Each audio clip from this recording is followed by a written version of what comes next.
Hey guys, how's it going? I wanted to go over some of my favorite annuals and perennials in the garden.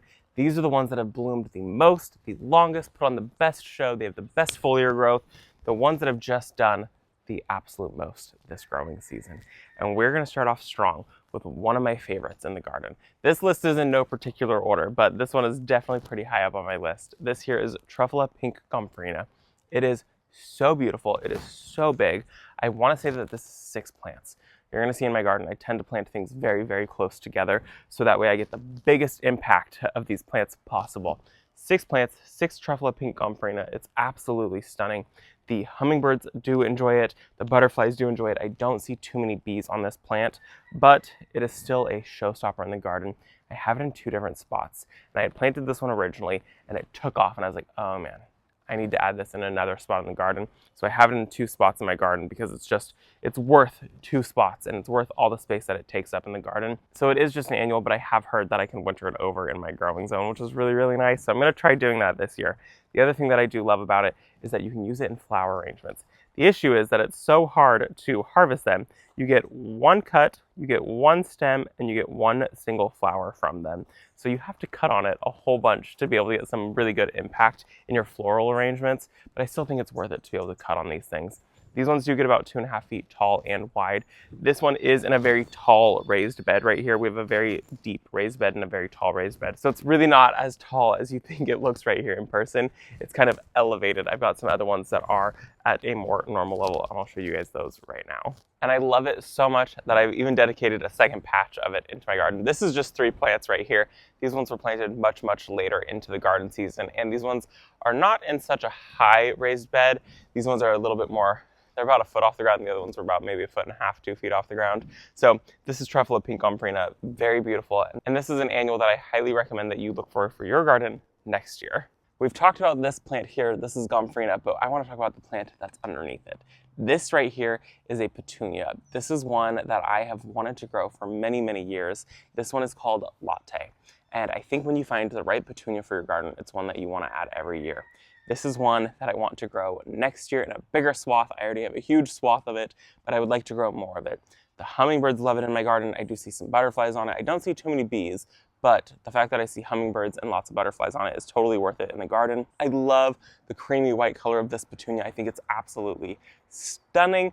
I have 2 petunias that I will be definitely growing without a doubt next year. Latte is one of them. They want full sun. They want fertilizer every single week. We fertilize with a water-soluble fertilizer.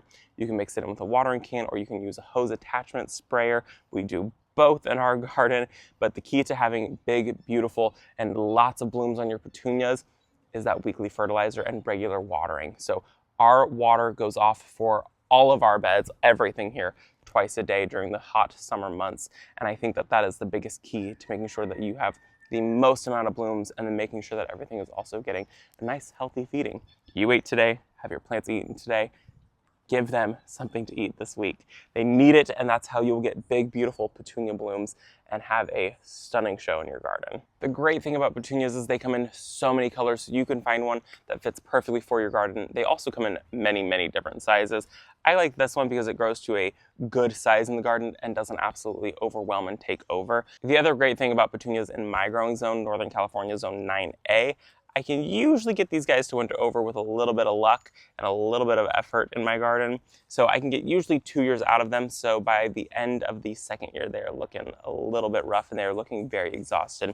During the wintertime, I will give them a very hard cut back, and then I will cover them with frost cloth. And I can usually get them to winter over for at least a year before I know that I need to fully replace them. This next one that I want to talk about is Nepeta, and I love Nepeta in the garden.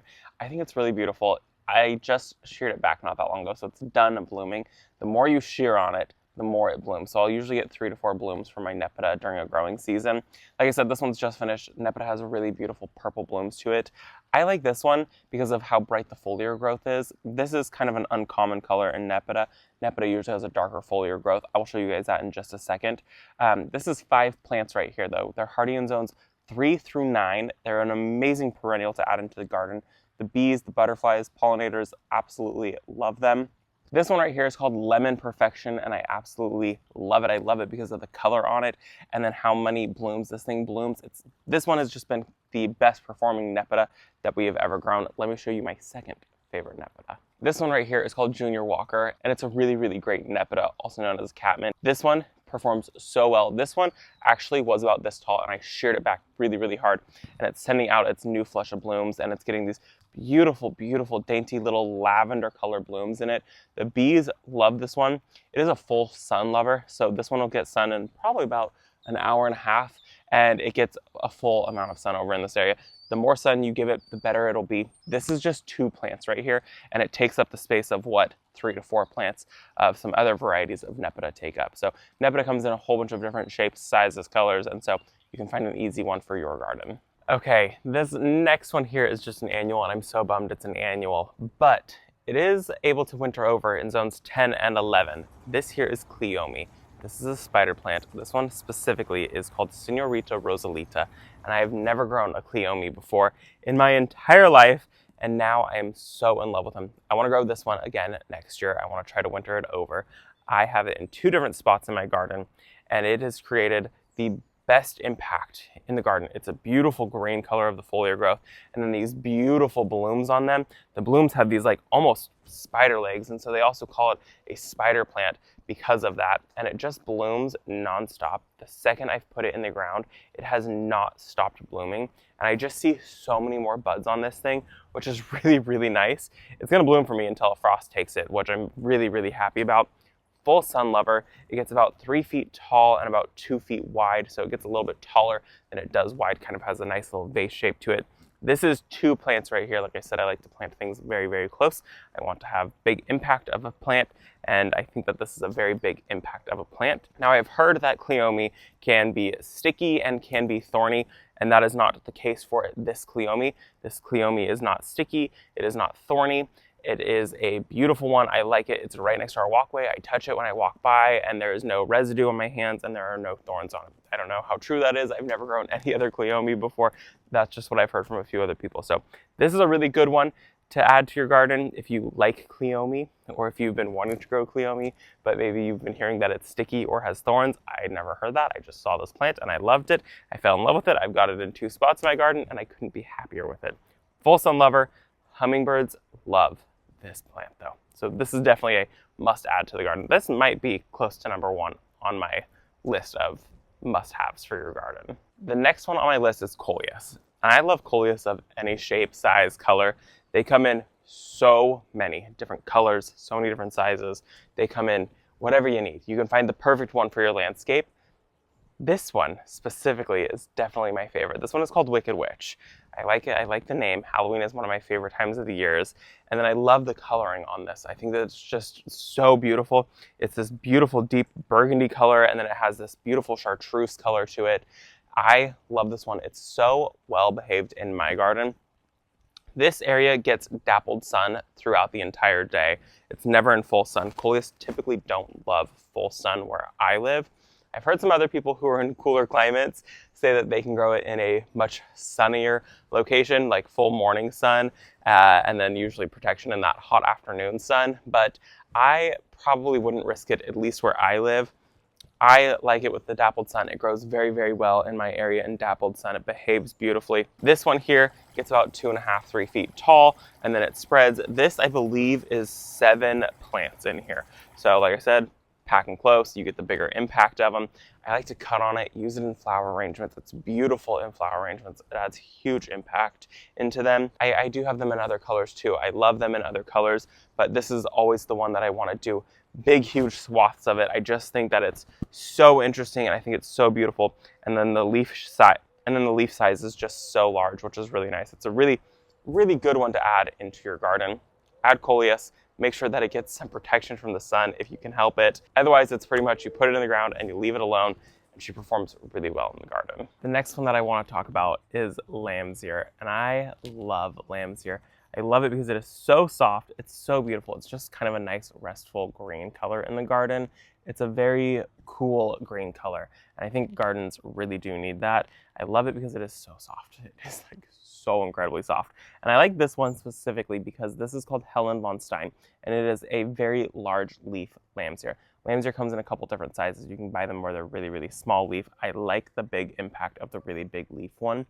My issue with lambsir is that it does die back in the wintertime. It is growing zones 4 through 9, and it does prefer some protection from the afternoon sun. So this one here gets a little bit of morning sun, and then it gets midday sun-ish, and then it gets protection from that hot, hot, hot afternoon sun. But it does die back almost all the way to the ground, and it looks very, very sad in the wintertime. So you do need to be prepared for that if you're going to grow this one, but I still think it's totally worth it. We use this one to actually hide some infrastructure in our garden. So there's pipes down here, and there's some cleanouts, and you would never know that they're down here because of this Helen von Stein lambsir. It doesn't bloom like a lot of the traditional lambsirs. This one might throw up 1 or 2 bloom spikes. Some of the other ones, they throw up lots of bloom spikes, and the bloom spikes can be actually very spiky. This one, we get maybe 1 or 2 during the growing season. That's it. It does really, really well in the garden. I will say that you do need to treat it for pincher bugs or for slugs. Slugs and pincher bugs tend to want to eat this one for some reason. Deer typically don't want to eat this one because of the foliar growth, and it's very, very fuzzy, so they don't like it. So we do go in with a slug repellent and a pincher bug repellent, and we sprinkle that in there. That helps. I've got one other area that I did not do that. I have this in 2 different areas in my garden. I still love it. It's still totally worth it. And it's one that I think everyone should have in their garden when they need a little restful spot in their garden. I will have it in 3 spots in my garden because I want it closer to my greenhouse also, if that doesn't tell you how much I actually love it. This next one here is just an annual, and I'm so bummed it's an annual, but it does self-seed, which is really nice. This one self-seeded for me. It came up. This is Snow on the Mountain Euphorbia, and it is a beautiful, beautiful euphorbia. Best to use it at the back of a bed, but this one self-seeded and came up at the front of the bed, and I didn't have the heart to take it out because I knew I wanted it so badly. I love this plant. It's always a showstopper. Everyone always asks, what is that?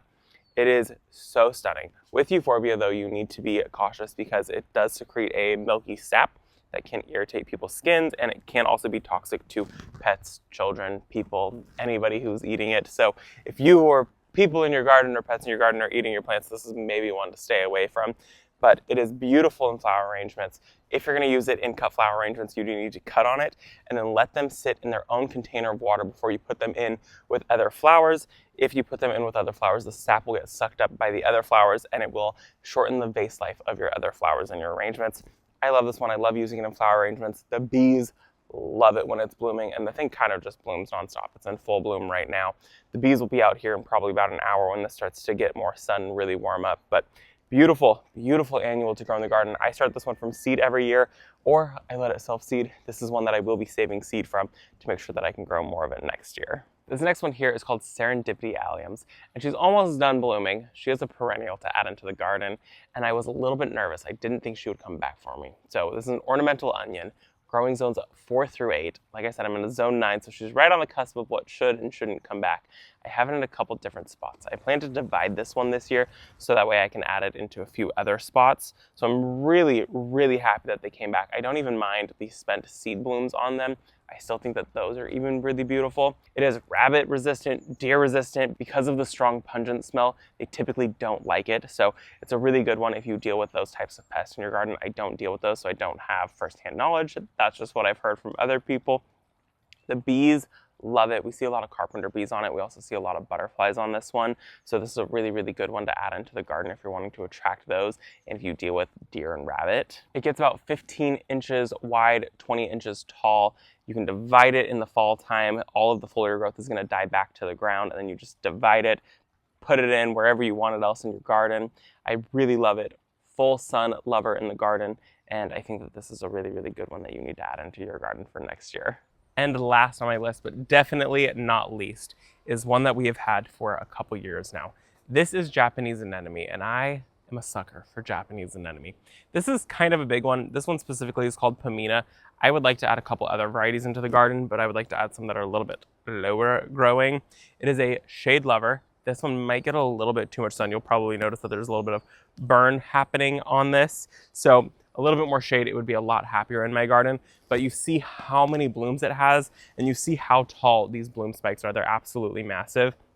It gets the prettiest pink little blooms. Japanese anemone blooms come in a couple different colors, so you can get them in pinks, you can get them in whites, they come in cream colors, but pinks and whites are the most common colors to find for Japanese anemones.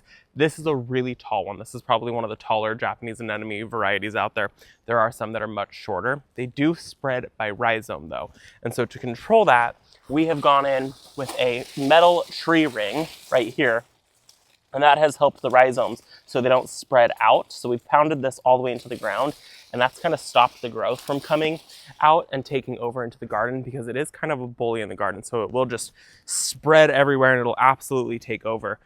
It's very easy to pull it though. You just yank them, they come right out. So if you've got it in an area you don't want it, you just pull them. But I do think that it's totally worth it in the garden. The amount of blooms that this puts out really late in the season when everything is starting to get tired is so nice.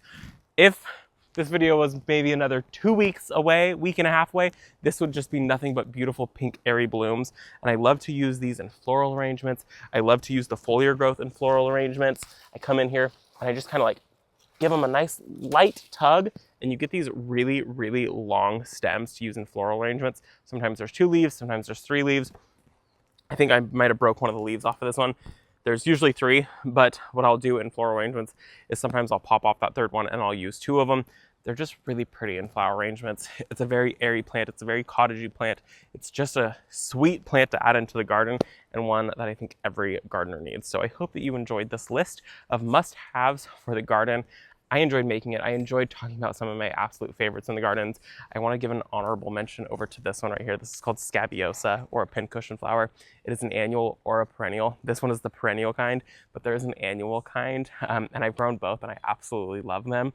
And I just think they're so beautiful. The annual kind comes in a whole array of colors. The perennial kind, more often than not, you find in blue, but you can also find it in pink. I do have both in my garden.